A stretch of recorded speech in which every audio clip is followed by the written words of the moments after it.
आपकी खुशी में, आपके गम में, आपकी आंसुओं में, आपकी मुस्कुराहटों में, आपके आज में, आपके कल में, आपके साथ होगी एक कहानी और मैं। नमस्कार दोस्तों, आप सभी का स्वागत है मेरे चैनल कथा सागर में। दोस्तों, अब तक की कहानी में हमने जाना कि जालपा ने कैसे न कैसे तरकीब लगाकर अपने पति का ठिकाना मालूम कर लिया था। अब वो सोच ही रही थी कि उन तक कैसे पहुंचा जाए। तो घर वालों में बातचीत हुई और जब रतन को उसने ये बताया तो सब लोगों ने यही सलाह की कि वो अपने देवर को साथ ले जाए और जाके खुद ही उनको लिवा लाए।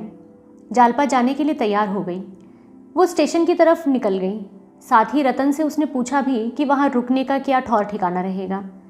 रतन ने उसे सचेत करते हुए एक छुरी दी कि अगर तुम आगे किसी भी मुसीबत में पड़ जाओ तो ये छुरी अपने साथ रखो, कभी भी काम आ सकती है। तो चलिए देखते हैं, जालपा निकल तो पड़ी है घर से, पर क्या वो रमा को अपने साथ लेके आ पाएगी। चलिए अगला भाग शुरू करते हैं। ये इस कहानी का 8वां भाग है। स्टेशन आ गया था। अदलियों ने असबाब उतारा। गोपी टिकट लेकर आया। जालपा पत्थर की मूर्ति की भांति प्लेटफॉर्म पर खड़ी रही, मानो चेतना शून्य हो गई हो। किसी बड़ी परीक्षा के पहले हम मौन हो जाते हैं। हमारी सारी शक्तियाँ उस संग्राम की तैयारी में लग जाती हैं। जालपा की भी वही हालत थी। रतन ने गोपी से कहा, होशियार रहना। गोपी इधर कई महीनों से कसरत करता था। चलता तो मुड़ते और छाती को देखा करता। देखने वालों को तो वो ज्यों का त्यों मालूम होता था, पर अपनी नज़र में वो कुछ और हो गया था। शायद उसे आश्चर्य था कि उसे आते देखकर क्यों लोग रास्ते से नहीं हट जाते, क्यों उसके डील डॉल से भयभीत नहीं हो जाते। अकड़ कर बोला, किसी ने ज़रा ची चपड़ की तो तोड़ दूंगा उसे। रतन मुस्कुराई, ये तो मुझे मालूम है, सो मत जाना। गोपी, पलक तक तो झपकेगी नहीं, मजाल है जो नींद आ जाए। गाड़ी आ गई। गोपी ने एक डिब्बे में घुसकर कब्जा जमा लिया। जालपा की आंखों में से आंसू आ गए। बोली, बहन आशीर्वाद दो कि उन्हें लेकर मैं कुशल से लौट आऊं। इस समय उसका दुर्बल मन कोई आश्रय, कोई सहारा, कोई बल ढूंढ रहा था, और आशीर्वाद और प्रार्थना के सिवाय वो बल उसे कौन प्रदान कर सकता था। यही बल और शांति का वो अक्षय भंडार है जो किसी को निराश नहीं करता, जो सबकी बाह पकड़ता है, सबका साथ देता है, सबका बेड़ा पार लगाता है। इंजन ने सीटी दे दी। दोनों सहेलियां गले मिली और जालपा रवाना हो गई। जाते टाइम जालपा से रतन ने कहा कि जाते ही जाते खत भेज देना। जालपा ने सिर हिलाया। अगर मेरी ज़रूरत मालूम हो तो तुरंत लिखना, मैं सब कुछ छोड़कर तुम्हारे लिए वहाँ चली आऊँगी। जालपा ने फिर सिर हिला दिया। रास्ते में रोना मत। जालपा हंस पड़ी और गाड़ी चल दी। देवीदीन ने चाय की दुकान उसी दिन से बंद कर दी थी और दिन भर उस अदालत की खाक छानता फिरता था जिसमें डकैती का मुकदमा पेश था और रमानाथ की शहादत हो रही थी। 3 दिन रमा की शहादत बराबर होती रही और तीनों दिन देवीदीन ने ना कुछ खाया और ना सोया। आज भी उसने घर आते ही आते कुर्ता उतार दिया और एक पंखिया लेकर झलने लगा। फागुन लग गया था और कुछ कुछ गर्मी भी शुरू हो गई थी, पर इतनी गर्मी नहीं थी कि पसीना बहे या पंखे की जरूरत हो। अफसर लोग तो जाड़ों के कपड़े पहने हुए थे अभी तक, लेकिन देवीदीन पसीने में तर था। उसका चेहरा, जिस पर निष्कपट बुढ़ापा हंसता रहता था, आज खिसियाया हुआ था, मानो बेगार से लौटा हो। जग्गू ने लोटे में पानी लाकर रख दिया और बोली, चिलम रख दूं तुम्हारे लिए। देवीदीन की आज 3 दिन से ये खातिर हो रही थी। इसके पहले बुढ़िया कभी चिलम रखने को पूछती तक न थी। देवीदीन इसका मतलब समझता था। बुढ़िया को सदैव नज़रों से देखते हुए बोला, नहीं रहने दो तुम, मैं चिलम नहीं पीऊँगा। तो मुँह हाथ धो लो, गर्द पड़ी हुई है। धो लूँगा, जल्दी क्या है। बुढ़िया आज का हाल जानने को उत्सुक थी, पर डर रही थी कि कहीं देवीदीन झुंझला न पड़े। ये उसकी थकान मिटा देना चाहती थी, जिससे देवीदीन प्रसन्न होकर आप ही आप सारा वृतांत कह सुनाए। तो कुछ जलपान तो कर लो, दोपहर को भी तुमने कुछ नहीं खाया था। मिठाई लाऊं? लाओ, ये पंखी मुझे दे दो। देवीदीन ने पंखिया बुढ़िया को दे दी। बुढ़िया झलने लगी। 2-3 मिनट तक आंखें बंद करके बैठे रहने के बाद देवीदीन ने कहा, आज भैया की गवाही खत्म हो गई है। बुढ़िया का हाथ रुक गया। बोली, तो कल से वो घर आ जाएंगे क्या? देवीदीन, अभी नहीं, छुट्टी मिली जाती यही बयान दीवानी में देना पड़ेगा, और अब वो यहाँ आने ही क्यों लगे। कोई अच्छी जगह मिल जाएगी, घोड़े पर चढ़े चढ़े घूमेंगे। मगर है पक्का मतलबी, 15 बेगुनाहों को फंसा दिया। 5-6 को तो फांसी हो जाएगी, औरों को 10-10, 12-12 साल की सज़ा मिली है। इसी के बयान से मुकदमा सबूत हो गया है। कोई कितनी ही जिरह करे, क्या मजाल ज़रा भी हिचकिचाए। अब एक भी नहीं बचेगा। किसने कर्म किया, किसने नहीं किया, इसका हाल तो देव ही जाने। पर मारे तो सब के सब जाएंगे। घर से भी तो सरकारी रुपया खाकर भागा था। अपनी नेकी बदी अपने साथ है, मतलबी तो संसार है। कौन किसके लिए मरता है आजकल। देवी दीन ने तीव्र स्वर में कहा, अपने मतलब के लिए जो दूसरों का गला काटे उसको जहर देना भी पाप नहीं है। सहसा 2 प्राणी आकर खड़े हो गए। एक गोरा खूबसूरत लड़का था जिसकी उम्र 15-16 साल से ज़्यादा नहीं थी। दूसरा अधेड़ था और सूरत से चपरासी मालूम होता था। देवी दीन ने पूछा, किसे खोजते हो भैया? चपरासी ने कहा, तुम्हारा ही नाम देवी दीन है ना? मैं प्रजामित्र के दफ्तर से आया हूँ। ये बाबू उन्हीं रमानाथ के भाई हैं जिन्हें शतरंज का इनाम मिला था। ये उन्हीं की खोज में दफ्तर गए थे। संपादक ने तुम्हारे पास में भेज दिया है, तो मैं जाऊँ ना? ये कहता हुआ वो वहाँ से चला गया। देवी दीन ने गोपी को सिर से पांव तक देखा। आकृति रमा से मिलती जुलती थी। गोपी ने एक खटीक की दुकान पर बैठा शान के खिलाफ समझा। वो खड़ा खड़ा ही बोला, बस मैं आज ही घर से आया हूँ, मेरी भाभी भी साथ हैं, धर्मशाला में ठहरा हुआ हूँ। देवी दीन ने खड़े होकर कहा, तो जाकर बहू को यहाँ लाओ, ऊपर तो रमा बाबू का कमरा है ही, वो आराम से वहाँ रह लेंगी। तुम धर्मशाले में क्यों पड़े हो? नहीं तो चलो मैं भी चलता हूँ तुम्हारे साथ, यहाँ सब तरह का आराम है, मैं तुम्हें उनके साथ में यहाँ लिवा लाता हूँ। उसने जग्गो को ये खबर सुनाई और ऊपर झाड़ू लगाने को कहकर गोपी के साथ चला गया। बुढ़िया ने तुरंत ऊपर जाकर झाड़ू लगाया, साफ सफाई करी, लपक कर हलवाई की दुकान से मिठाई और दही लाई, सुराही में पानी भरकर भी रख दिया। फिर अपना हाथ मुंह धोया, एक रंगीन साड़ी निकाली, गहने पहने और बन ठन कर बहू की राह देखने लगी। इतने में फिटन भी आ पहुंची। बुढ़िया ने जाकर जालपा को उतारा। जालपा पहले तो साफ साफ भाजी की दुकान देखकर कुछ छिड़क गई, फिर बुढ़िया का स्नेह स्वागत देखकर उसकी झिझक कुछ दूर हुई। उसके साथ ऊपर गई तो हर एक चीज़ इसी तरह अपनी जगह पर पाई, मानो अपना ही घर हो। जग्गू ने लोटे में पानी रखकर कहा, इसी घर में भैया रहते थे बेटी, आज 15 रोज से घर सूना पड़ा हुआ है, हाथ मुंह धोकर दही चीनी खा लो। भैया का हाल तो अभी तुम्हें मालूम हुआ होगा। जालपा ने सिर हिलाकर कहा, कुछ ठीक ठीक नहीं मालूम हुआ। वो जो पत्र छपता है वहां मालूम हुआ था कि पुलिस ने गिरफ्तार कर लिया है उन्हें। देवी दीन भी ऊपर आ गया था, बोला, गिरफ्तार तो किया था, पर अब तो वो एक मुकदमे में सरकारी गवाह हो गए हैं। प्रयागराज में अब उन पर कोई मुकदमा नहीं चलेगा और शायद नौकरी भी मिल जाएगी। जालपा ने गर्व से कहा, क्या इसी डर से वो सरकारी गवाह हो गए हैं? वहां तो उन पर कोई मामला नहीं है, मुकदमा क्यों चलेगा? देवी दीन ने डरते डरते कहा, कुछ रुपए पैसे का मामला था ना। जालपा ने मानो आहत होकर कहा, वो कोई बात नहीं थी। जो ही हम लोगों को मालूम हुआ कि कुछ सरकारी रकम इनके खर्च हो गई है, हमने उसी वक्त तुरंत पहुंचा दी थी। ये व्यर्थ घबराकर चले आए और फिर ऐसी चुप्पी साधी कि अपनी खबर तक नहीं भेजी। देवी दीन का चेहरा जगमगा उठा, मानो किसी व्यथा से आराम मिल गया हो। बोला, तो ये हम लोगों को क्या मालूम? बार बार समझाया कि घर पर खत पत्तर भेज दो, लोग घबराते होंगे, पर मारे शर्म के ये लिखते ही नहीं थे। इसी धोखे में पड़े रहे कि प्रयागराज में मुकदमा चल गया होगा।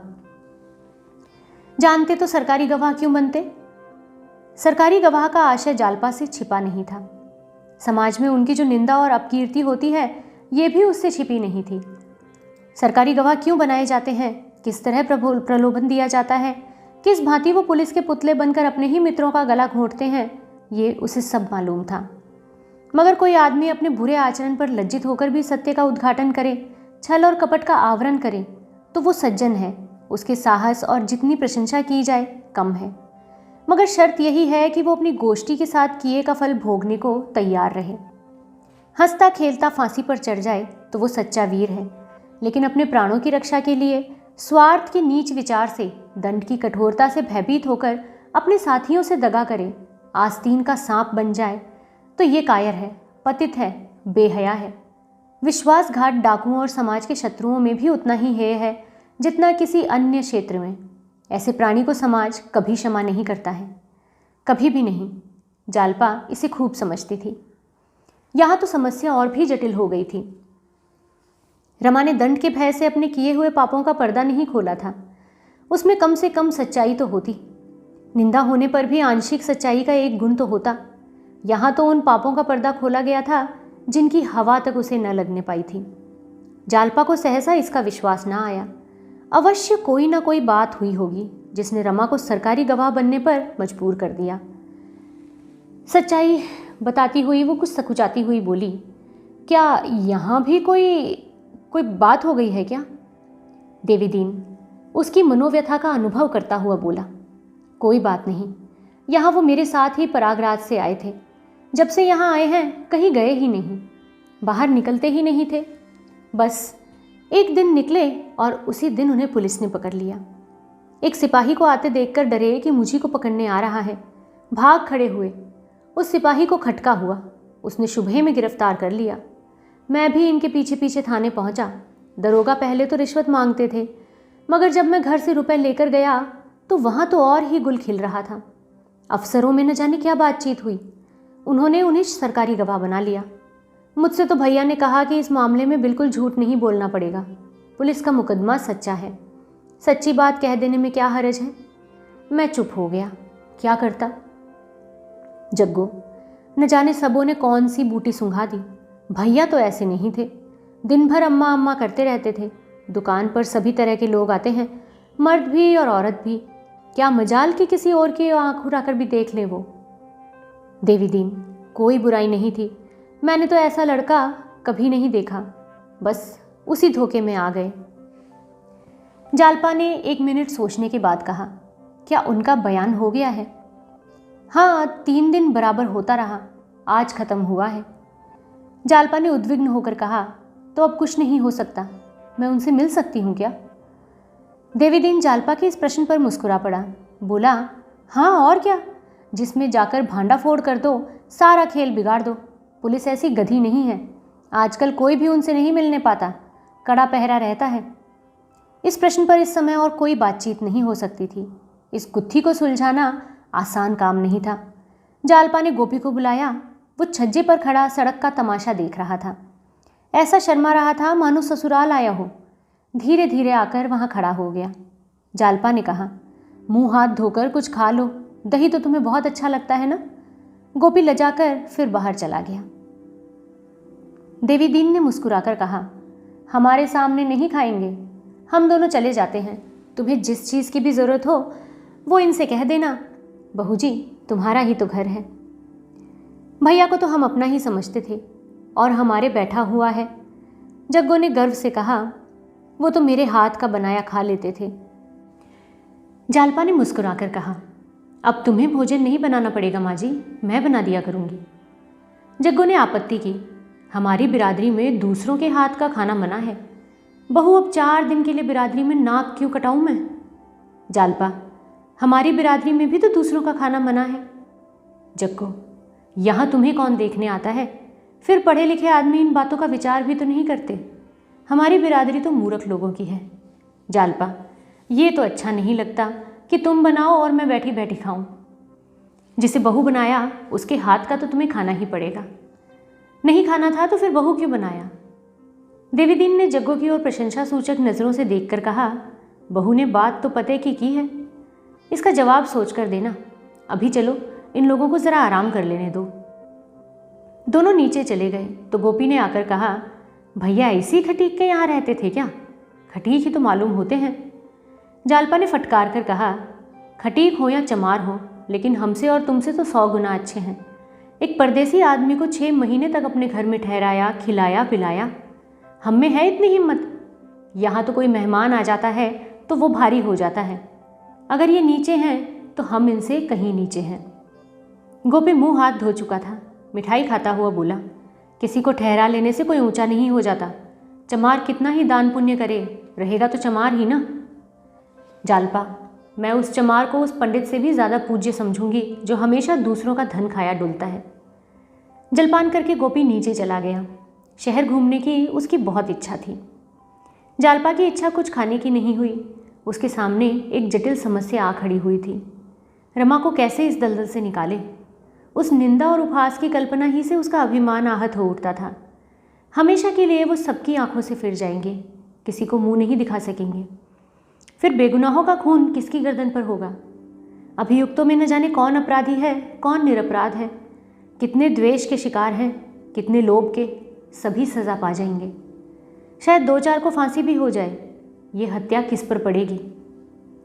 फिर उसने सोचा, माना किसी पर हत्या न पड़ेगी। कौन जानता है हत्या पड़ती भी है या नहीं, लेकिन अपने स्वार्थ के लिए। ओह, कितनी बड़ी नीचता है ये कैसे इस बात पर राज़ी हो गए।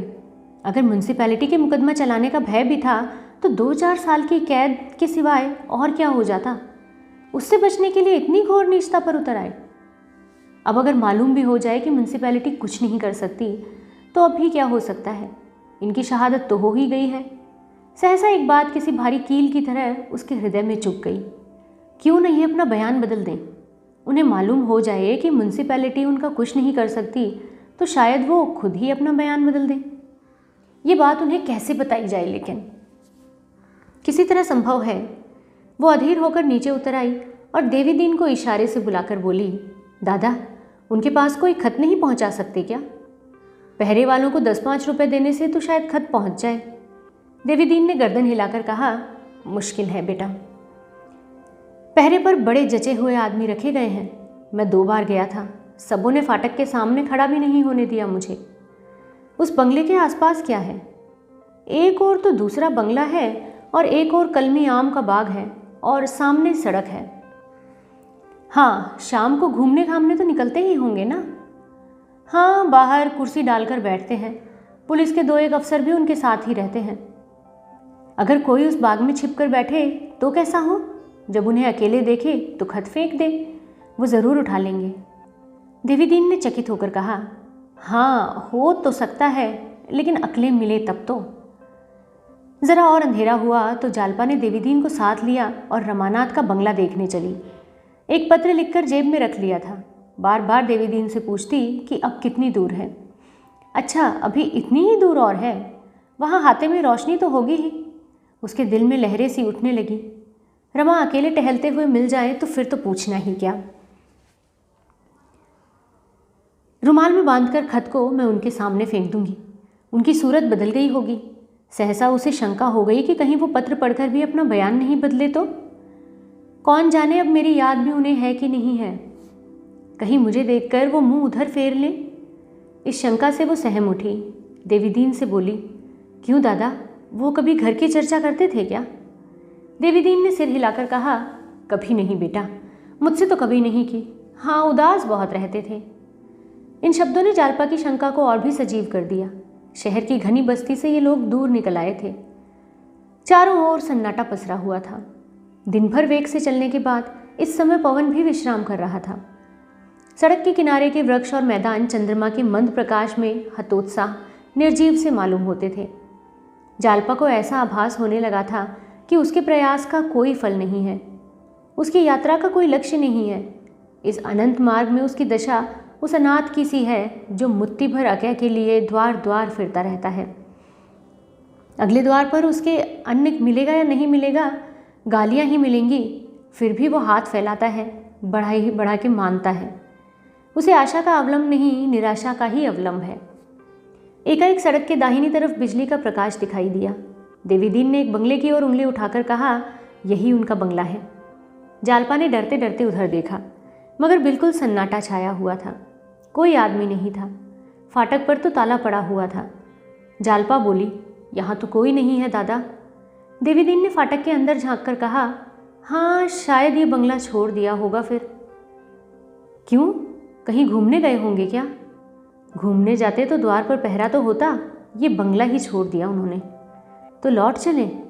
नहीं, ज़रा पता लगाना चाहिए कि कहाँ गए हैं। बंगले की दाहिनी तरफ आमों के बाग में प्रकाश दिखाई दिया। शायद खटीक बाग की रखवाली कर रहा था। देवी दीन ने बाग में आकर पुकारा, कौन है यहाँ, किसने ये बाग लिया है। एक आदमी आमों के झुरमुट से निकल आया। देवी दीन ने उसे पहचान कर कहा, अरे तुम हो जंगली, तुमने ये बाग लिया है क्या? जंगली ठिगना सा कठीला आदमी था। बोला, हाँ दादा, ले तो लिया पर कुछ है नहीं, दंड ही भरना पड़ेगा। तुम यहाँ कैसे आ गए? कुछ नहीं, मैं तो यूं ही चला आया था। ये इस बंगले वाले आदमी का क्या हुआ? जंगली ने इधर उधर देखकर कनबतियों में कहा, इससे वही मुखबिर टिका हुआ था, आज सब चले गए हैं। सुनता है 15-20 दिन में आएंगे, फिर हाईकोर्ट में मुकदमा पेश होगा। अब भाई पढ़े लिखे आदमी भी ऐसे दगाबाज होते हैं दादा। सरासर झूठी गवाही दी है इसने। न जाने इनके बाल बच्चे भी हैं या नहीं, भगवान से भी नहीं डरा। जालपा वहीं खड़ी थी। देवीदीन ने जंगली की ओर जहर उगलने का अवसर भी नहीं दिया। बोला, तो 15-20 दिन में आएंगे, खूब मालूम है? जंगली, हाँ वही पहरे वाले कह रहे थे। कुछ मालूम है कहाँ गए हैं? वही मौका देखने गए हैं जहाँ पे ये वारदात हुई थी। देवीदीन चिलम पीने लगा और जालपा सड़क पर आकर टहलने लगी। रमा की ये निंदा सुनकर उसका हृदय टुकड़े टुकड़े हुआ जाता था। उसे रमा पर क्रोध नहीं आया, ग्लानि न आई। उसे हाथों का सहारा देकर इस दलदल से निकालने के लिए उसका मन विकल हो उठा। रमा चाहे उसे दुत्कार ही क्यों न दे, उसे ठुकरा ही क्यों न दे, वो उसे अक्षय के अंधेरे अखंड में नहीं फेरने देगी। जब दोनों यहाँ से चले तो जालपा ने पूछा, इस आदमी से कह दिया ना कि वो जब यहाँ पे आए तो हमें खबर दे दे? हाँ, कह तो दिया है बेटा। 1 महीना गुजर गया। गोपीनाथ पहले तो कई दिन कलकत्ता की सैर करता रहा, मगर 4-5 दिन में ही यहाँ से उसका जी ऐसा उचाट हुआ कि घर की रट लगानी शुरू कर दी। आखिर जालपा ने उसे लौटा देना ही अच्छा समझा। यहाँ तो वो छिप छिप कर रोया करता था। जालपा कई बार रमा के बंगले तक हो आई थी। वो जानती थी कि अब रमा नहीं आएंगे, फिर भी वहाँ का एक चक्कर लगा आने में उसका एक विचित्र सा संतोष मिलता था। जालपा कुछ पढ़ते पढ़ते या लेटे लेटे थक जाती तो एक क्षण के लिए खिड़की के सामने आकर खड़ी हो जाती। एक दिन शाम को वो खिड़की के सामने आई तो सड़क पर मोटरों की एक कतार नजर आई। उसे कौतूहल हुआ, इतनी मोटरें कहाँ जा रही हैं? गौर से देखने लगी, 6 मोटरें थीं। उनमें पुलिस के अफसर बैठे हुए थे, एक में सब सिपाही थे। आखिरी मोटर पर जब उसकी निगाह पड़ी तो मानो उसके सारे शरीर में बिजली की लहर दौड़ पड़ी। वह ऐसी तन्मय हुई कि खिड़की के जीने तक दौड़ आई, मानो मोटर को रोक लेना चाहती हो। पर इसी एक पल में उसे मालूम हो गया कि मेरे नीचे उतरते उतरते मोटरें निकल जाएंगी। वो फिर खिड़की के सामने आई। रमा अब बिल्कुल सामने आ गया था। उसकी आंखें खिड़की की ओर लगी हुई थीं। जालपा ने इशारे से कुछ कहना चाहा पर संकोच के मारे कह न सकी। देवीदीन की आवाज़ भी सुनाई दी, मगर मोटर रुकी नहीं। एक ही क्षण में वो आगे बढ़ गई, पर रमा अब भी रह रहकर खिड़की की ओर ताकता जाता था। जालपा ने जीने पर आकर कहा, दादा। देवीदीन ने सामने से आकर कहा, भैया आ गए, वो क्या मोटर जा रही है? ये कहता हुआ वो ऊपर आ गया। जालपा ने उत्सुकता को संकोच से दबाते हुए कहा, तुमसे कुछ कहा? देवीदीन, और क्या कहते, खाली राम राम की। मैंने कुशल पूछी, हाथ से दिलासा देते हुए चले गए। तुमने देखा कि नहीं? जालपा ने सिर झुकाकर कहा, देखा क्यों नहीं, खिड़की पर ही तो खड़ी थी। उन्होंने भी तुम्हें देखा होगा फिर तो? हाँ, खिड़की की ओर ताकते तो थे। बहुत चकराए होंगे कि ये कौन है। कुछ मालूम हुआ ये मुकदमा कब पेश होगा? अरे कल ही तो होगा। कल ही? इतनी जल्दी? तब तो जो कुछ करना है आज ही करना होगा। किसी तरह मेरा ये खत उन्हें मिल जाता तो काम बन जाता। देवीदीन ने इस तरह ताका मानो कह रहा है कि तुम इस काम को जितना आसान समझती हो उतना आसान नहीं है। जालपा ने उसके मन का भाव ताड़कर कहा, क्या तुम्हें संदेह है कि वो अपना फैसला नहीं बदलेंगे? देवीदीन को अब इसे स्वीकार करने के सिवाय और कोई उपाय नहीं सूझा। बोला, हाँ बहू जी, मुझे इसका बहुत संदेश है, और सच पूछो तो भी जोखिम। अगर वो बयान बदल भी दें तो पुलिस के पंजे से नहीं छूट सकते हैं। वो कोई दूसरा इल्जाम लगाकर उन्हें पकड़ ही लेगी और फिर कोई ना कोई नया मुकदमा चलाएगी। जालपा ने ऐसी नजरों से देखा मानो वो इस बात से जरा भी नहीं डरती है। मैं केवल यही चाहती हूँ कि हो सके तो अपयश से बस उन्हें बचा लूं। उनके हाथों इतने घरों की बर्बादी होते मैं नहीं देख सकती। अगर वो सचमुच डकैतियों में शरीक होते तब भी मैं यही चाहती कि वो अंत तक अपने साथियों का ही साथ दें। जो उनके सिर पर पड़े वो उसे खुशी से झेलें। मैं ये कभी नहीं पसंद करती कि वो दूसरों को दगा देकर पुलिस के मुखबिर बन जाएं, लेकिन ये मामला तो वैसे भी बिल्कुल झूठा है। मैं ये किसी तरह नहीं बर्दाश्त कर सकती कि वो अपने स्वार्थ के लिए झूठी गवाही दें। अगर उन्होंने खुद अपना बयान नहीं बदला तो मैं अदालत में जाकर सारा कच्चा चिट्ठा खोल दूंगी। चाहे नतीजा कुछ भी हो, वो हमेशा के लिए मुझे त्याग दें, मेरी सूरत तक न देखें, ये भी मंजूर है। पर यह नहीं हो सकता कि वो इतना बड़ा कलंक माथे पर लगा लें। मैंने अपने पत्र में सब लिख दिया है। देवी दीन ने उसे आदर की दृष्टि से देखकर कहा, तुम सब कर लोगी बहू, अब मुझे विश्वास हो गया है। जब तुमने कलेजा इतना मजबूत कर लिया है तो तुम सब कुछ कर सकती हो। तो यहां से 9 बजे चले? हाँ, मैं तैयार हूं। वो रमानाथ जो पुलिस के भय से बाहर नहीं निकलता था, जो देवी दीन के घर में चोरों की तरह पड़ा जिंदगी के दिन पूरे कर रहा था, आज 2 महीने से राजसी भोग विलास में डूबा हुआ है। रहने को सुंदर सजा हुआ बंगला है, सेवा टहल के लिए चौकीदारों का एक दल है, सवारी के लिए मोटर, भोजन पकाने के लिए कश्मीरी बावर्ची है। बड़े बड़े अफसर उसका मुंह ताका करते हैं। उसके मुंह से बात निकली नहीं कि बस झट से पूरी हुई। इतने ही दिनों में उसके मिजाज में इतनी नफासत आ गई है मानो वो खानदानी रईस हो। विलास ने उसकी विवेक बुद्धि को सम्मोहित सा कर दिया है। उसे कभी इसका ख्याल ही नहीं आता कि ये मैं क्या कर रहा हूँ। मेरे हाथों कितने बेगुनाहों का खून हो रहा है, कितने लोगों का घर बर्बाद हो रहा है। उसे एकांत विचार का अवसर ही नहीं दिया जाता था। रात को वो अधिकारियों के साथ सिनेमा या थिएटर देखने जाता था। शाम को मोटरों की सैर होती थी। मनोरंजन के नित्य नए सामान होते रहते थे। जिस दिन अभियुक्तों को मजिस्ट्रेट ने सेशन सुपुर्द किया, सबसे ज्यादा खुशी उसी को हुई। उसे अपना सौभाग्य सूर्य उदय होता हुआ मालूम होता था। पुलिस को मालूम था कि सेशन जज के इजलास में ये बाहर न होगी। संयोग से जज हिंदुस्तानी थे और निष्पक्षता के लिए बदनाम, पुलिस हो या चोर, उनकी निगाह में बराबर था। वो किसी के साथ रियायत नहीं करते थे। इसलिए पुलिस ने रमा को एक बार उन स्थानों की सैर कराना जरूरी समझा जहां पे ये वारदातें हुई थी। एक जमींदार की सजा सजाई कोठी में डेरा पड़ा। दिन भर लोग शिकार खेलते, रात को ग्रामोफोन सुनते, ताश खेलते और बाजारों पर नदियों की सैर करते। ऐसा जान पड़ता था कि कोई राजकुमार शिकार खेलने निकला है। इस भोग विलास में रमा को अगर कोई अभिलाषा थी तो ये कि बस जालपा भी यहाँ होती। जब तक वो पराश्रित था, दरिद्र था, उसकी विलासेंद्रियां मानो मूर्छित हो गई थी। इन शीतल झोंकों ने उन्हें फिर से सचेत कर दिया था। वो इस कल्पना में मगन था कि ये मुकदमा खत्म होते ही उसे अच्छी जगह मिल जाएगी। तब वो जाकर जालपा को मना लाएगा और आनंद से जीवन का सुख भोगेगा। हाँ, वो नए प्रकार का जीवन होगा। उसकी मर्यादा कुछ और होगी, सिद्धांत कुछ और होंगे। उसमें कठोर संयम होगा और पक्का नियंत्रण। अब उसके जीवन का कुछ उद्देश्य होगा, कुछ आदर्श होगा। केवल खाना, सोना और रुपये के लिए हाय हाय करना ही जीवन का व्यापार नहीं होगा। इसी मुकदमे के साथ इस मार्गहीन जीवन का अंत हो जाएगा। दुर्बल इच्छा ने उसे ये दिन दिखाया था और अब एक नए और संस्कृत जीवन का स्वप्न दिखा रही है। शराबियों की तरह ऐसे मनुष्य रोज ही संकल्प करते हैं, लेकिन उन संकल्पों का अंत क्या होता है? नए नए प्रलोभन सामने आते रहते हैं और संकल्प की अवधि बढ़ती जाती है। नए प्रभात का उदय कभी नहीं होता। 1 महीना देहात की सैर के बाद रमा पुलिस के सहयोगियों के साथ अपने बंगले पर जा पहुंचा। रास्ता देवीदीन के घर के सामने से था। कुछ दूर ही से उसे अपना कमरा दिखाई दिया। अनायास ही उसकी निगाह ऊपर उठ गई। खिड़की के सामने कोई खड़ा था।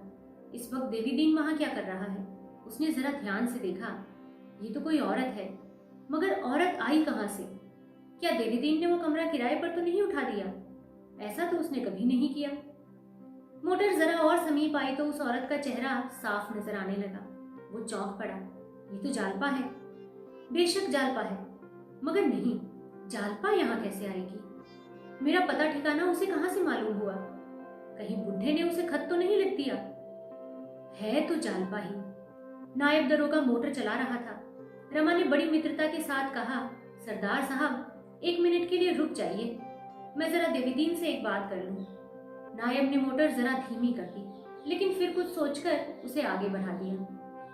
रमा ने तेज होकर कहा, आप तो मुझे कैदी बनाए हुए हैं। नायब ने खिसियाकर कहा, आप तो जानते हैं डिप्टी साहब कितनी जल्दी जामे से बाहर हो जाते हैं। बंगले पर पहुंचकर रमा सोचने लगा कि जालपा से कैसे मिलूं। वो जालपा ही थी। इसमें अब उसे कोई शुभा नहीं था। आंखों को कैसे धोखा होता, हृदय में एक ज्वाला सी उठी हुई थी कि क्या करूं, कैसे जाऊं। उसे कपड़े उतारने की सुधि भी न रही। 15 मिनट तक वो कमरे के द्वार पर खड़ा रहा। कोई हिमाकत नहीं सूझी। लाचार पलंग पर लेटा रहा। जरा ही देर में वो फिर उठा और सामने सहन में निकल आया। सड़क पर उसी वक्त बिजली रोशन हो गई। फाटक पर चौकीदार खड़ा था। अगर मुझे कोई अच्छी जगह मिल गई तो एक एक से समझूंगा। तुम्हें तो डिसमिस करा के छोड़ूंगा। कैसा शैतान की तरह सिर पर सवार ही रहता है। मुंह तो देखो, जरा मालूम होता है करी की तो कम है। बाहर है आपकी पगड़ी, कोई टोकरे धोने वाला कुली है। अभी कुत्ता भौंक पड़े तो आप दुम दबाकर भाग जाएंगे, मगर यहाँ ऐसे खड़े हैं मानो किसी किले के द्वार की रक्षा कर रहे हैं। एक चौकीदार ने आकर कहा, इंस्पेक्टर साहब ने बुलाया है, कुछ नए तवे मंगवाए हैं। रमा ने झल्लाकर कहा, मुझे इस वक्त फुर्सत नहीं है। फिर सोचने लगा, जालपा यहाँ कैसे आई? अकेली ही आई है या कोई और भी साथ है? जालिम ने बुढ़े से 1 मिनट भी बात नहीं करने दी। जालपा पूछेगी तो जरूर कि क्यों भागे थे। साफ साफ कह दूंगा कि उस समय और कर ही क्या सकता था। पर इन थोड़े दिनों के कष्ट ने जीवन का प्रश्न तो हल कर दिया। अब आनंद से जिंदगी बिताएंगे। कोशिश करके उसी तरफ अपना तबादला करवा लूंगा। ये सोचते सोचते रमा को ख्याल आया कि जालपा भी यहाँ मेरे साथ रहे तो क्या हर्ज है। बाहर वालों से मिलने की रोक टोक है, जालपा के लिए क्या रुकावट हो सकती है। लेकिन इस वक्त इस प्रश्न को छेड़ना उचित नहीं। मैं कल इसे तय करूंगा। देवीदीन भी विचित्र जीव है। पहले तो कई बार आया, पर आज उसने भी सन्नाटा खींच लिया। कम से कम इतना तो हो सकता था कि आकर पहरे वाले कांस्टेबल से जालपा के आने की खबर ही मुझे भिजवा देता। फिर मैं देखता कि कौन जालपा को नहीं आने देता। पहले इस तरह की कैद जरूरी थी, पर अब तो मेरी परीक्षा पूरी हो चुकी है। शायद सब लोग खुशी से राजी हो जाएंगे। रसोइया थाली लाया। मांस एक ही तरह का था। रमा थाली देखते ही झल्ला गया। इन दिनों रुचिकर भोजन देखकर ही उसे भूख लगती थी। जब तक 4-5 प्रकार का मांस न हो, चटनी अचार न हो, उसकी तो तृप्ति ही नहीं होती थी। बिगड़कर बोला, क्या खाऊं, तुम्हारा सिर? ये थाली उठाकर ले जाओ यहां से। रसोइये ने डरते डरते कहा, हुजूर, इतनी जल्दी और चीजें कैसे बनाता? अभी कुल 2 घंटे तो आए हुए हैं। 2 घंटे तुम्हारे लिए थोड़े नहीं हैं। अब हुजूर से क्या कहूं? मत बको हुजूर, बको मत। रसोइये ने फिर कुछ नहीं कहा। बोतल लाया, बर्फ तोड़कर ग्लास में डाली और पीछे हटकर खड़ा हो गया। रमा को इतना क्रोध आ रहा था कि रसोइये को नोच खाए। उसका मिजाज इन दिनों बहुत तेज हो गया था। शराब का दौर शुरू हो गया। रमा का गुस्सा और भी तेज हो गया था। लाल लाल आंखों से देखकर बोला, चाहूं तो अभी तुम्हारा कान पकड़कर तुम्हें यहां से निकाल सकता हूं, अभी इसी दम। तुमने समझा क्या है मुझे? उसका क्रोध बढ़ता देखकर रसोइया चुपके से सरक गया। रमा ने ग्लास लिया और 2-4 लुकमे खाकर बाहर सहन में टहलने लगा। यही धुन सवार थी कि कैसे यहां से निकल जाऊं। एकाएक उसे ऐसा जान पड़ा कि तार के बाहर वृक्षों की आड़ में कोई खड़ा है। हाँ, कोई खड़ा उसकी तरफ ताक रहा है। शायद इशारे से अपनी तरफ बुला रहा है। रमानाथ का दिल धड़कने लगा। कहीं षड्यंत्रकारियों ने उसके प्राण लेने की तो नहीं ठानी है। ये शंका उसे सदैव बनी रहती थी। इसी ख्याल से वो रात को बंगले के बाहर बहुत कम निकलता था। आत्मरक्षा के भाव ने उसे अंदर चले जाने की प्रेरणा दी। उसी वक्त एक मोटर सड़क पर निकली। उसके प्रकाश में रमा ने देखा कि वो अंधेरी छाया स्त्री है। उसकी साड़ी साफ नजर आ रही है। फिर उसे ऐसा मालूम हुआ कि वो स्त्री उसकी ओर आ रही है। उसे फिर शंका हुई, कोई मर्द ये वेश बदलकर मेरे साथ छल तो नहीं कर रहा है। वो जो जो पीछे हटता गया, वो छाया उसकी ओर बढ़ती गई। यहां तक कि तार के पास आकर उसने कोई चीज रमा की तरफ फेंकी। रमा चीख मारकर पीछे हट गया, मगर वो केवल एक लिफाफा था। उसे कुछ तस्कीन हुई। उसने फिर जो सामने देखा तो वो छाया अंधकार में विलीन हो गई। रमा ने लपक कर वो लिफाफा उठा लिया। भय भी था और कौतूहल भी। भय कम था, कौतूहल अधिक था। लिफाफे को हाथ में लेकर वो देखने लगा। सिरनामा देखते ही उसके हृदय में फुहरियां सी उड़ने लगी। लिखावट जालपा की ही थी। उसने फौरन लिफाफा खोला। जालपा की ही लिखावट थी ये। उसने एक ही सांस में पत्र पढ़ डाला और तब एक लंबी सांस ली।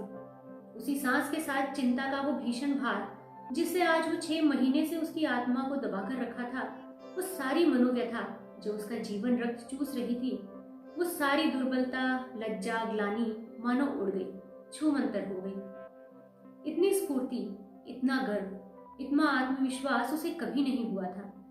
पहली सनक ये सवार हुई कि अभी चलकर दरोगा से कह दूं, मुझे इस मुकदमे में कोई सरोकार नहीं है। लेकिन फिर ख्याल आया, बयान तो अब हो ही चुका है, जितना अक्षय मिलना था वो मिल चुका है, अब उसके फल से क्यों हाथ धोऊं। मगर इन सबों ने मुझे कैसा चकमा दिया है और अभी तक मुगालते में डाले हुए हैं। सबके सब मेरी दोस्ती का दम भरते हैं, मगर अभी तक असली बात मुझसे छिपाए हुए हैं। अब भी इन्हें मुझ पर विश्वास नहीं। अभी इसी बात पर अपना बयान बदलूं तो आटे दाल का भाव मालूम हो। यही न होगा मुझे कोई जगह न मिलेगी। बला से इन लोगों के मंसूबे तो खाक में मिल जाएंगे। इस दगाबाजी की सजा तो इन्हें मिल ही जाएगी। और ये कुछ न सही, इतनी बड़ी बदनामी से तो बच जाऊंगा। ये सब शरारत ज़रूर करेंगे, लेकिन झूठा इल्ज़ाम लगाने के सिवाय और कर ही क्या सकते हैं। जब मेरा यहाँ रहना साबित ही नहीं तो मुझ पर दोष ही क्या लग सकता है। सबों के मुंह में कालिक लग जाएगी, मुंह तो दिखाया न जाएगा, मुकदमा क्या चलाएंगे। मगर नहीं, इन्होंने मुझसे चाल चली है तो मैं भी इनसे वही चाल चलूँगा। कह दूंगा अगर मुझे आज कोई अच्छी जगह मिल जाएगी तो मैं शहादत दूंगा, वरना साफ कह दूंगा इस मामले में मेरा कोई संबंध नहीं तो पीछे से किसी छोटे मोटे थाने में नायब दरोगा बनाकर भेज दें और वहाँ सड़ा करूँ। लूँगा इंस्पेक्टरी और कल 10 बजे मेरे पास नियुक्ति का परवान आ जाना चाहिए। वो चला कि इसी वक्त दरोगा से कह दूं, लेकिन फिर रुक गया। एक बार जालपा से मिलने के लिए उसके प्राण तड़प रहे थे। सके प्रति इतना अनुराग, इतनी श्रद्धा उसे कभी न हुई थी, मानो वो कोई देवी शक्ति हो जिसे देवताओं ने उसकी रक्षा के लिए भेजा हो। 10 बज गए थे रात के। रामनाथ ने बिजली गुल कर दी और बरामदे में आकर जोर से किवाड़ बंद कर दिए, जिसमें पहरे वाले सिपाही को मालूम हो कि अंदर से किवाड़ बंद करके सो रहे हैं। वो अंधेरे बरामदे में 1 मिनट खड़ा रहा, तब आहिस्ता से उतरा और कांटेदार झांसी के पास जाकर सोचने लगा, उस पार कैसे जाऊं। शायद अभी जालपा बगीचे में हो, देवीदीन ज़रूर उसके साथ होगा। केवल यही तार उसकी राह रोके हुए था, उसे फांद जाना असंभव था। उसने तारों के बीच से होकर निकल जाने का निश्चय किया। अपने सब कपड़े समेट लिए और कांटों से बचता हुआ सिर और कंधों को तार के बीच में डाला, पर न जाने कैसे कपड़े फंस गए। उसने हाथ से कपड़ों को छुड़ाना चाहा तो आस्तीन कांटों में फंस गई, धोती भी उलझ गई। बेचारा बड़े संकट में पड़ा, न इस पार जा सकता था न उस पार। जरा भी असावधानी हुई और कांटे उसकी देह में चुभ जाएंगे। मगर इस वक्त उसे कपड़ों की परवाह नहीं थी। उसने गर्दन और आगे बढ़ाई और कपड़ों में लंबा चीरा लगाता उस पार निकल गया। सारे कपड़े तार तार हो गए, पीठ में भी कुछ खरोंचें लगीं, पर इस समय कोई बंदूक का निशाना बांधकर भी उसके सामने खड़ा हो जाता तो भी वो पीछे नहीं हटता। फटे हुए कुर्ते को उसने वहीं फेंक दिया। गले की चादर फट जाने पर भी काम दे सकती थी, उसे उसने ओढ़ लिया, धोती समेट ली और बगीचे में घूमने लगा। वहाँ बिल्कुल सन्नाटा पसरा हुआ था, शायद रखवाला खटीक खाना खाने गया हुआ था। उसने 2-3 बार धीरे धीरे जालपा का नाम लेकर पुकारा भी, किसी की आहट नहीं मिली, पर निराशा होने पर भी मोह ने उसका गला न छोड़ा। उसने एक पेड़ के नीचे जाकर देखा, समझ गया जालपा चली गई। वो उन्हीं पैरों देवीदीन के घर की ओर चला। उसे जरा भी शौक न था, भला से किसी को मालूम हो जाए कि मैं बंगले से निकल आया हूँ।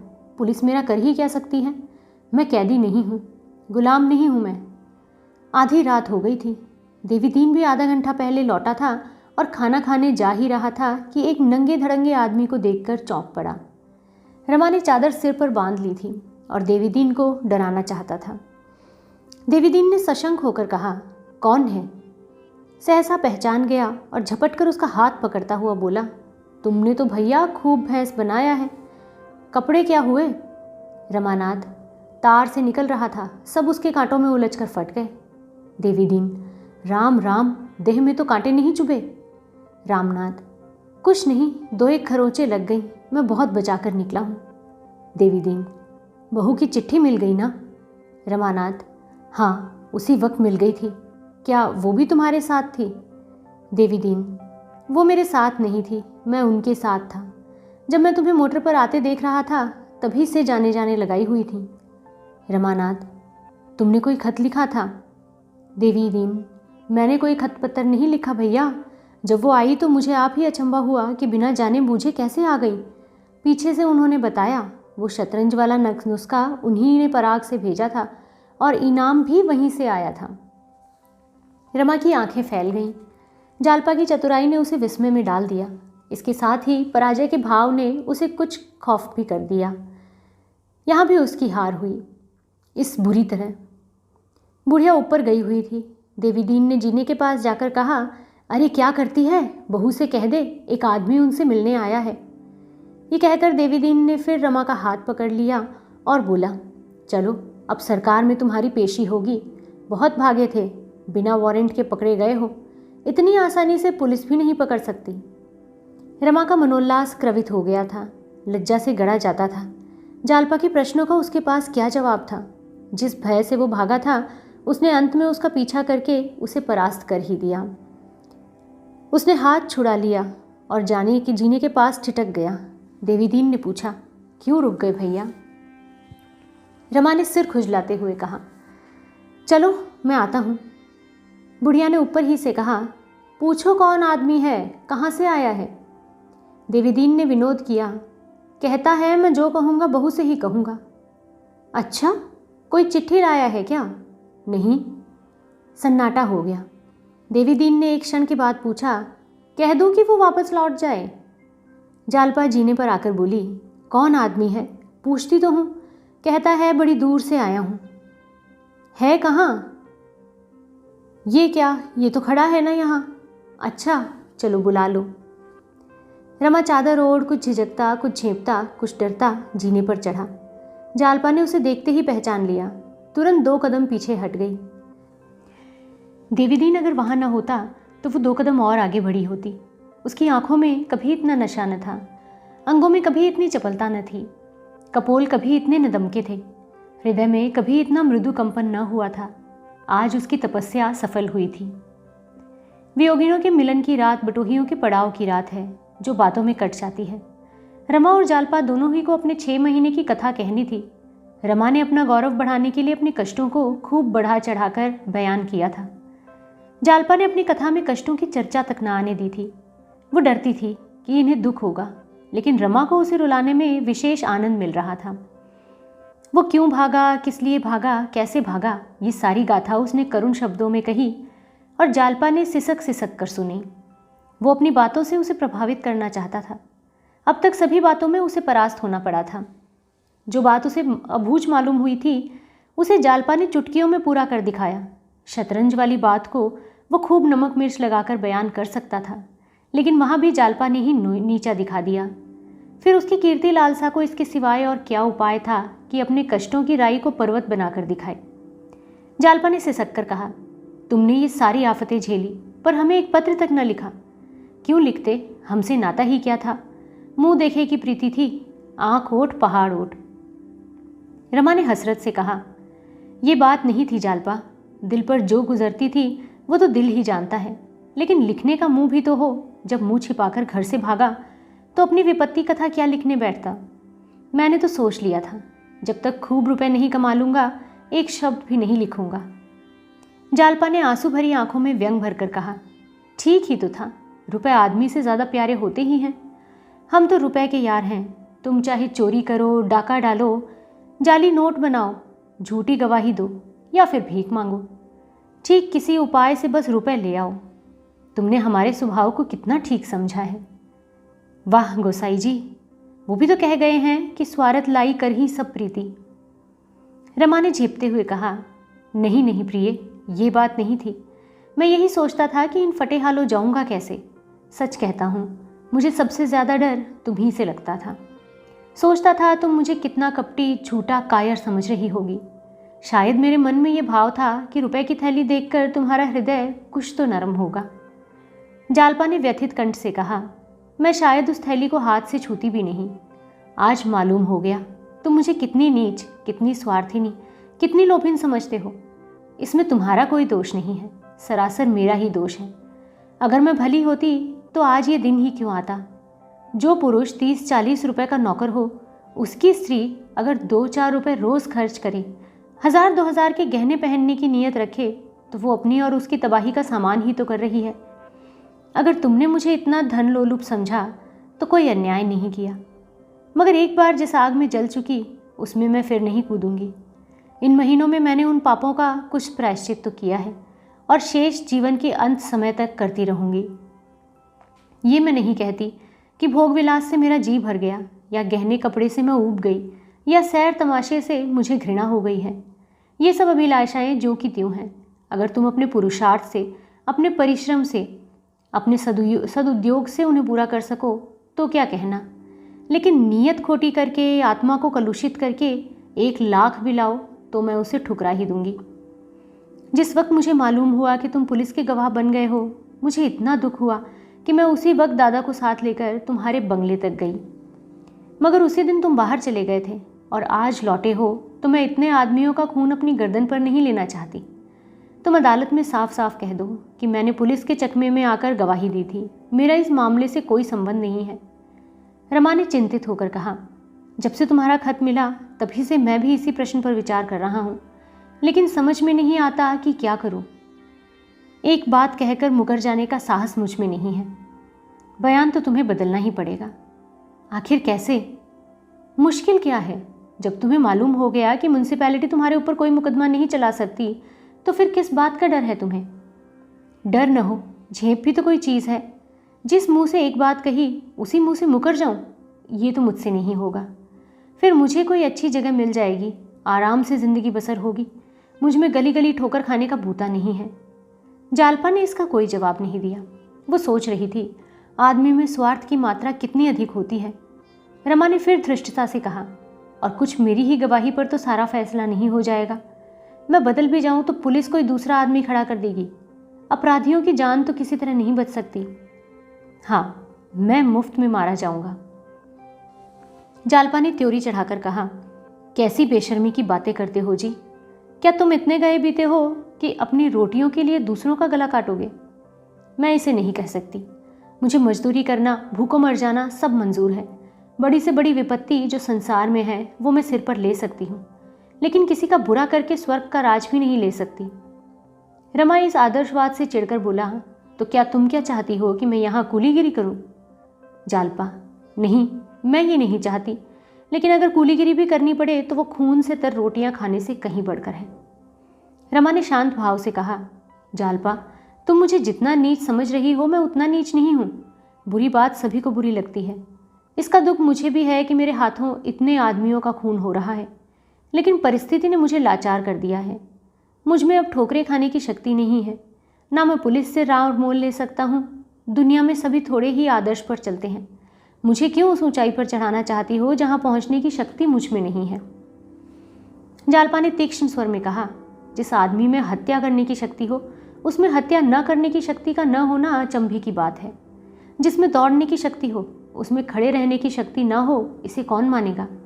जब हम कोई काम करने की इच्छा करते हैं तो शक्ति तो अपने आप ही आ जाती है। तुम ये निश्चय कर लो कि तुम्हें बयान बदलना है, बस, और बातें आप ही हो जाएंगी। रमा सिर झुकाए हुए सुनता रहा। जालपा ने और आवेश में आकर कहा, अगर तुम्हें ये पाप की खेती करनी है तो मुझे आज ही यहाँ से तुम विदा कर दो। मैं मुंह में कालिक लगाकर यहाँ से चली जाऊँगी और फिर तुम्हें दिक करने नहीं आऊँगी। तुम आनंद से रहना। मैं अपना पेट मेहनत मजूरी करके भर लूँगी।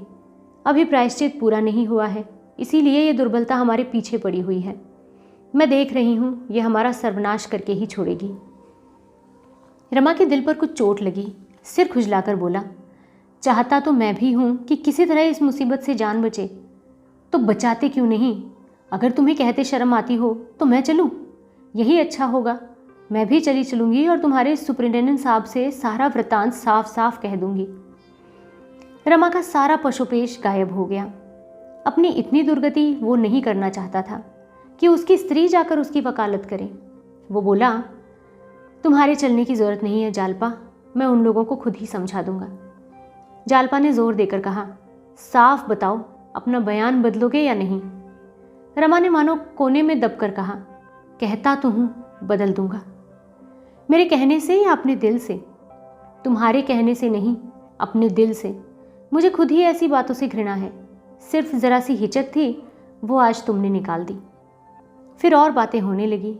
कैसे पता चला कि रमा ने रुपए उड़ा दिए हैं, रुपए अदा कैसे हो गए, और लोगों को गबन की खबर हुई या घर ही में दबकर रह गई, रतन पर क्या गुजरी, गोपी में इतनी जल्दी क्यों चला गया, दोनों कुछ पढ़ रहे हैं या उसी तरह आवारा फिरा करते हैं। आखिर में अम्मा और दादा का जिक्र आया, फिर जीवन के मंसूबे बांधे जाने लगे। जालपा ने कहा, घर चलकर रतन से थोड़ी सी ज़मीन ले लें और आनंद से खेती बाड़ी करेंगे। रमा ने कहा, कहीं उससे अच्छा है कि यहाँ चाय की दुकान खोलें। इस पर दोनों में मुबाहसा हुआ। आखिर रमा को हार माननी ही पड़ी। यहाँ रहकर वो घर की देखभाल नहीं कर सकता था, भाइयों को शिक्षा भी नहीं दे सकता था, और न ही माता पिता की सेवा सत्कार कर सकता था। आखिर घर वालों के प्रति भी तो उसका कुछ कर्तव्य है। रमा एकदम निरुत्तर हो गया। रमा मुंह अंधेरे अपने बंगले जा पहुंचा। किसी को कानो कान खबर न हुई। नाश्ता करके रमा ने खत साफ किया, कपड़े पहने और दारोगा के पास जा पहुंचा। त्योरियां चढ़ी हुई थीं। दारोगा ने पूछा, खैरियत तो है, नौकरे ने कोई शरारत तो नहीं की? रमा ने खड़े खड़े कहा, नौकरों ने नहीं, आपने शरारत की है। आपके मातहतों, अफसरों और सब ने मिलकर मुझे उल्लू बनाया है। दारोगा ने कुछ घबराकर पूछा, आखिर बात क्या है, कहिए तो सही। रमानाथ, बात यही है कि इस मामले में अब कोई शहादत मैं नहीं दूंगा। उससे मेरा ताल्लुक नहीं। आपने मेरे साथ चाल चली और वारंट की धमकी देकर मुझे शहादत देने पर मजबूर किया। अब मुझे मालूम हो गया कि मेरे ऊपर कोई इल्ज़ाम नहीं है। आप लोगों का चकमा था सब। पुलिस की तरफ से शहादत नहीं देना चाहता। मैं आज जज साहब से साफ कह दूंगा, बेगुनाहों का खून अपनी गर्दन पर मैं नहीं लूँगा। दारोगा ने तेज़ होकर कहा, आपने खुद गबन तस्लीम किया था। रामनाथ, मीज़ान की गलती थी, गबन नहीं था। म्यूनसिपैलिटी ने मुझ पर कोई मुकदमा नहीं चलाया है। ये आपको मालूम कैसे हुआ? इससे आपको कोई बहस नहीं। मैं शहादत नहीं दूंगा तो नहीं दूंगा, साफ साफ कह दूंगा। पुलिस ने मुझे धोखा देकर ये शहादत दिलवाई है। जिन तारीखों का ये वाक़या है उन तारीखों में मैं इलाहाबाद में था। म्यूनसिपल ऑफिस में मेरी हाजिरी मौजूद है। दारोगा ने इस आपत्ति को हंसी में उड़ाने की चेष्टा करके कहा, अच्छा साहब, पुलिस ने धोखा ही दिया, लेकिन उसका खातिर ख्वाह इनाम देने को भी तो हाजिर है। कोई अच्छी जगह मिल जाएगी, मोटर पर बैठे हुए सैर करोगे। खुफिया पुलिस में कोई जगह मिल गई तो चैन ही चैन है। सरकार की नज़रों में इज्जत और रुखसत कितना बढ़ गया। यूं तो मारे मारे फिरोगे। शायद किसी दफ्तर में क्लर्की मिल जाती, वो भी बड़ी मुश्किल से। यहाँ तो बैठे बिठाए तरक्की का दरवाज़ा खुल गया है। अच्छी तरह कारगुजारी होगी तो एक दिन राय बहादुर मुंशी रमानाथ डिप्टी सुपरिटेंडेंट हो जाओगे। तुम्हें हमारा एहसान मानना चाहिए और तुम उल्टा हमसे खफा हो रहे हो। रमा पर इस प्रलोभन का कुछ असर न हुआ। बोला, मुझे क्लर्क बनना मंजूर है, इस तरह की तरक्की नहीं चाहता। ये आप ही को मुबारक हो। इतने में डिप्टी साहब और इंस्पेक्टर भी आ पहुँचे। रमा को देखकर इंस्पेक्टर साहब गरमाए। हमारे बाबू साहब तो पहले ही से तैयार बैठे हैं, बस इसी की कारगुजारी पर वारा न्यारा है। रमा ने इस भाव से कहा, मानो मैं भी अपना नफ़ा नुकसान समझता हूँ जी। हाँ, आज वारा न्यारा कर दूंगा। इतने दिनों तक आप लोगों के इशारे पर चला, अब अपनी आंखों से देखकर चलूंगा। इंस्पेक्टर ने दरोगा का मुंह देखा, दारोगा ने डिप्टी का मुंह देखा, डिप्टी ने इंस्पेक्टर का मुंह देखा। ये क्या कहता है? इंस्पेक्टर साहब विस्मित होकर बोले, क्या बात है? हलफ से कहता हूँ आप कुछ नाराज़ मालूम होते हैं। रमानाथ, मैंने फैसला किया है कि मैं आज अपना बयान बदल दूंगा। बेगुनाहों का खून मैं नहीं कर सकता। इंस्पेक्टर ने दया भाव से उसकी तरफ देखकर कहा, आप बेगुनाहों का खून नहीं कर रहे हैं, अपनी तकदीर की इमारत खड़ी कर रहे हैं। हलफ से कहता हूँ, ऐसे मौके बहुत कम आदमियों को मिलते हैं। आज क्या बात हुई कि आप इतने खफा हो गए? आपको कुछ मालूम है? दरोगा साहब, आदमियों ने तो कोई शोखी नहीं की।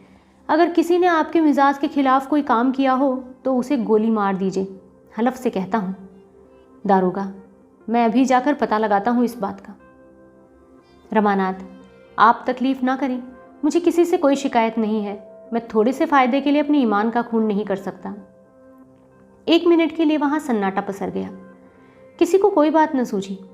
दारोगा कोई दूसरा चकमा सोच रहे थे, इंस्पेक्टर कोई दूसरा प्रलोभन, डिप्टी एक दूसरी ही फिक्र में था। रूखेपन से बोला, रमा बाबू, ये अच्छी बात नहीं होगी।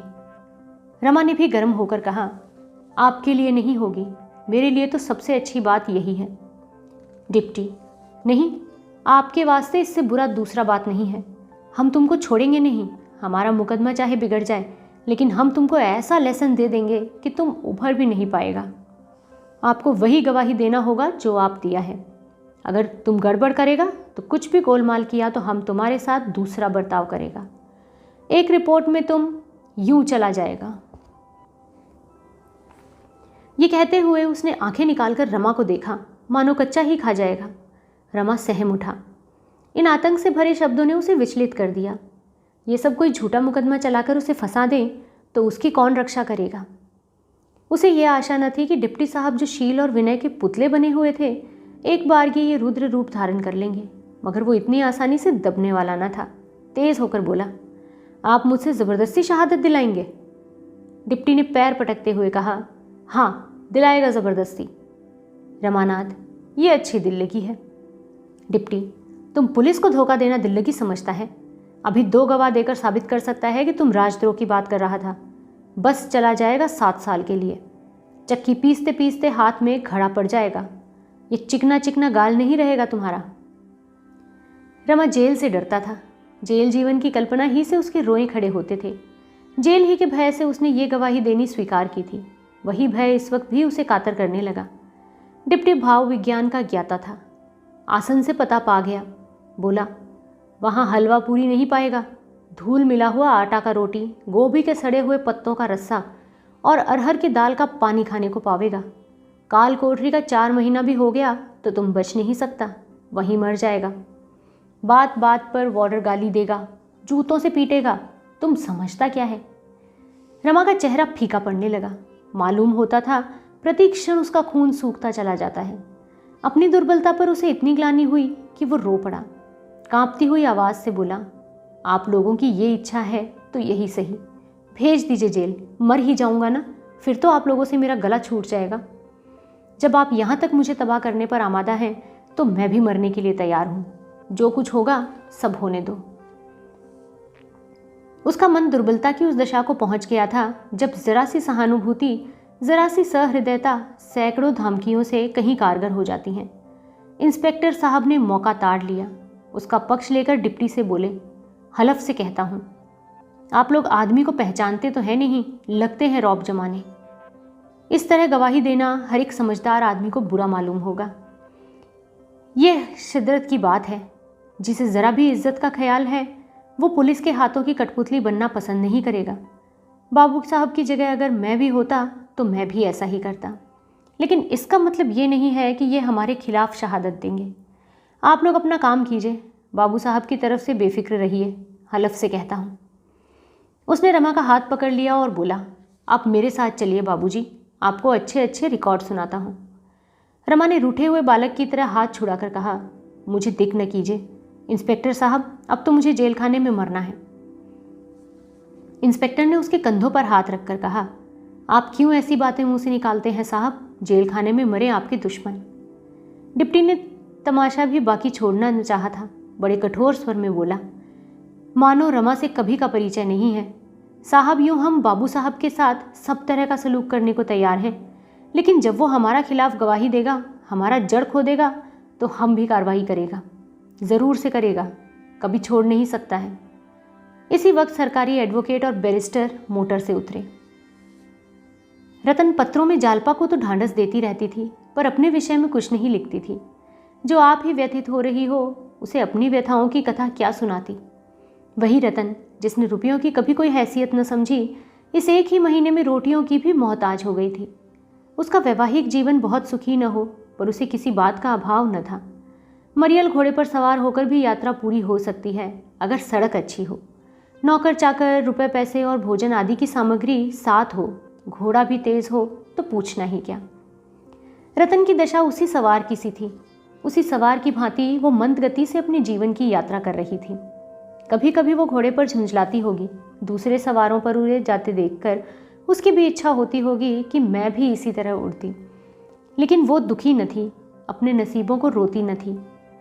वो उस गाय की तरह थी जो एक पतली सी पघैया के बंधन में पड़कर अपनी नाद के भूसे खुली में मगन रहती थी। सामने हरे हरे मैदान हैं, उसमें सुगंधमय घासें लहरा रही हैं, पर वो पघैया तुड़ाकर कभी उधर नहीं जाती थी।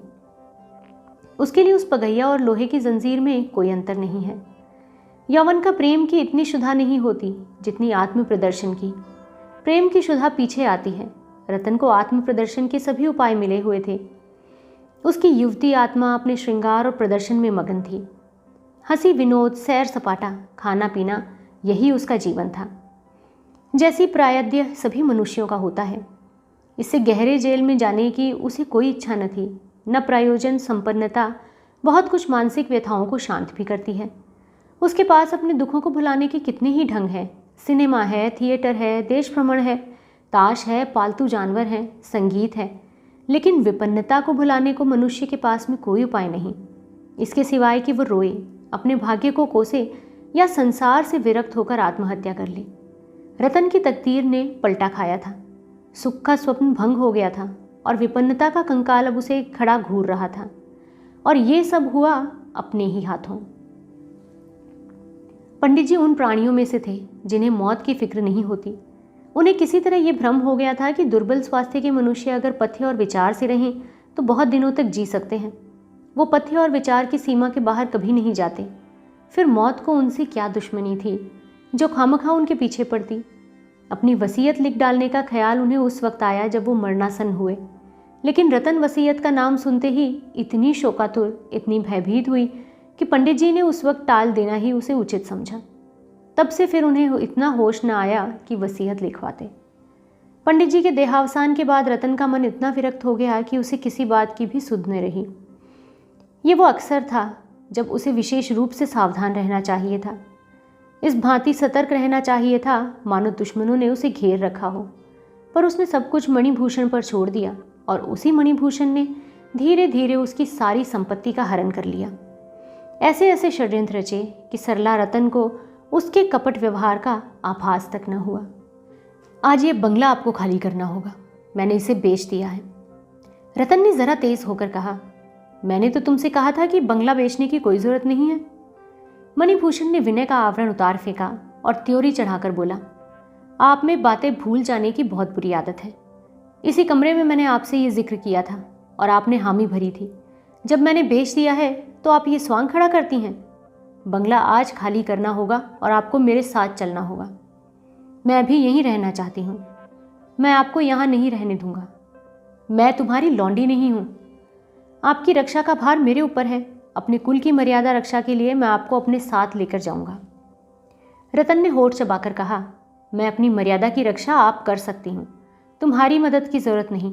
मेरी मर्जी के बगैर तुम यहाँ कोई चीज़ नहीं बेच सकते। मणिभूषण ने वज्र सा मारा, आपका इस घर पर और चाचा जी की संपत्ति पर कोई अधिकार नहीं है। वो मेरी संपत्ति है। आप मुझसे केवल गुजारे का सवाल कर सकती हैं। रतन ने विस्मित होकर कहा, तुम कुछ भांग तो नहीं खा के आ गए हो? मणिभूषण ने कठोर स्वर में कहा, मैं इतनी भांग नहीं खाता कि बेसिर पैर की बातें करने लगूं। आप तो पढ़ी लिखी हैं, एक बड़े वकील की धर्मपत्नी थी, कानून की बहुत सी बातें जानती होंगी। सम्मिलित परिवार में विधवा का अपने पुरुष की संपत्ति पर कोई अधिकार नहीं होता है। चाचा जी और मेरे पिताजी में कभी अलगौजा नहीं हुआ। चाचा जी यहाँ थे, हम लोग इंदौर में थे, पर इससे ये नहीं सिद्ध होता कि हम में अलगौजा था। अगर चाचा अपनी संपत्ति आपको देना चाहते तो कोई वसीयत अवश्य लिख जाते, और यद्यपि वो वसीयत कानून के अनुसार कोई चीज़ न होती, पर हम उसका सम्मान करते। उनका कोई वसीयत न करना साबित कर रहा है कि वो कानून के साधारण व्यवहार में कोई बाधा नहीं डालना चाहते थे। आज आपको बंगला खाली करना ही होगा। मोटर और अन्य वस्तुएं भी नीलाम कर दी जाएंगी। आपकी इच्छा हो तो मेरे साथ चलें या फिर यहीं रहें। यहाँ रहने के लिए आपको 10-11 रुपये का मकान काफ़ी होगा। गुजारे के लिए 50 रुपये महीने का प्रबंध मैंने कर दिया है। लेना देना चुका लेने के बाद इससे ज़्यादा की गुंजाइश नहीं है। रतन ने कोई जवाब न दिया। कुछ देर वो हतबुद्धि सी बैठी रही, फिर मोटर मंगवाई और सारे दिन वकीलों के पास दौड़ती फिरी। पंडित जी के कितने ही वकील मित्र थे, सभी ने उसका वृतांत सुनकर खेद प्रकट किया और वकील साहब के वसीयत न लिख जाने पर हैरत करते रहे। अब उसके लिए एक ही उपाय था, वो ये सिद्ध करने की चेष्टा करे कि वकील साहब और उनके भाई में अलहदगी हो गई थी। अगर ये सिद्ध हो गया, और सिद्ध हो जाना बिल्कुल आसान था, तो रतन उस संपत्ति की स्वामिनी हो जाएगी। अगर वो ये सिद्ध न कर सकी तो उसके लिए कोई चारा न था। अभागिनी रतन लौट आई। उसने निश्चय किया कि जो कुछ मेरा नहीं है उसे लेने के लिए मैं झूठ का आश्रय नहीं लूँगी, किसी भी तरह नहीं। मगर ऐसा कानून बनाया किसने? क्या स्त्री इतनी नीच, इतनी तुच्छ, इतनी नगण्य है? क्यों? दिन भर रतन चिंता में डूबी मौन बैठी रही। इतने दिनों वो अपने को इस घर की स्वामिनी समझती रही। कितनी बड़ी भूल थी। पति के जीवन में जो लोग उसका मुंह ताकते थे वो आज उसके भाग्य के विधाता हो गए हैं। ये घोर अपमान रतन जैसी मानिनी स्त्री के लिए असहाय था। माना कमाई पंडित जी की थी, पर यह गांव तो उसी ने खरीदा था। इसमें से कई मकान तो उसके सामने ही बने। उसने ये एक क्षण के लिए भी ख्याल नहीं किया था कि एक दिन ये जायदाद मेरी जीविका का आधार होगी। इतना भविष्य चिंता वो कर ही नहीं सकती थी। उसे इस जायदाद के खरीदने में, इसके संवारने और सजाने में वही आनंद आता था जो माता अपनी संतान को फलते फूलते देख कर पाती है। उसमें स्वार्थ का भाव नहीं था, केवल अपनेपन का गर्व था। वही ममता थी, पर पति की आंखें बंद होते ही उसके पाले और गोद के खिलाए बालक भी उसकी गोद से छीन लिए गए। उसका उन पर कोई अधिकार नहीं। अगर वो जानती कि एक दिन ये कठिन समस्या उसके सामने आएगी तो वो चाहे रुपए को लौटा देती या दान कर देती, पर संपत्ति की कील अपनी छाती पर ना गाड़ती। पंडित जी की ऐसी कौन बहुत बड़ी आमदनी थी? क्या गर्मियों में वो शिमले न जा सकती थी? क्या 2-4 और नौकर न रखे जा सकते थे? अगर वो गहने ही बनवाती तो एक एक मकान के मूल्य का एक एक गहना बनवा सकती थी, पर उसने इन बातों को कभी उचित सीमा से आगे न बढ़ने दिया, केवल यही स्वप्न देखने के लिए। यही स्वप्न, इसके सिवाय और था ही क्या? जो कल उसका था उसकी और आज आंखें उठाकर वो देख भी नहीं सकती। कितना महंगा था वो स्वप्न। हाँ, वो अब अनाथिनी थी। कल तक दूसरों की भीख देती थी, आज उसे खुद ही भीख मांगनी पड़ेगी और कोई आश्रय नहीं। पहले भी वो अनाथिनी थी, केवल भ्रमवश अपने पति की स्वामिनी समझी जा रही थी। अब उस भ्रम का सहारा भी नहीं रहा। सहसा विचारों ने पलटा खाया। मैं क्यों अपने को अनाथिनी समझ रही हूँ? क्यों दूसरों के द्वार पर भीख मांगूं? संसार में लाखों ही स्त्रियां मेहनत मजदूरी करके जीवन का निर्वाह करती हैं। क्या मैं कोई काम नहीं कर सकती? मैं कपड़ा नहीं सी सकती, किसी चीज़ की छोटी मोटी दुकान नहीं रख सकती, लड़के भी पढ़ा सकती हूँ। यही न होगा, लोग हंसेंगे, मगर मुझे उस हंसी का क्या परवाह। वो मेरी हंसी नहीं है, अपने समाज की हंसी है।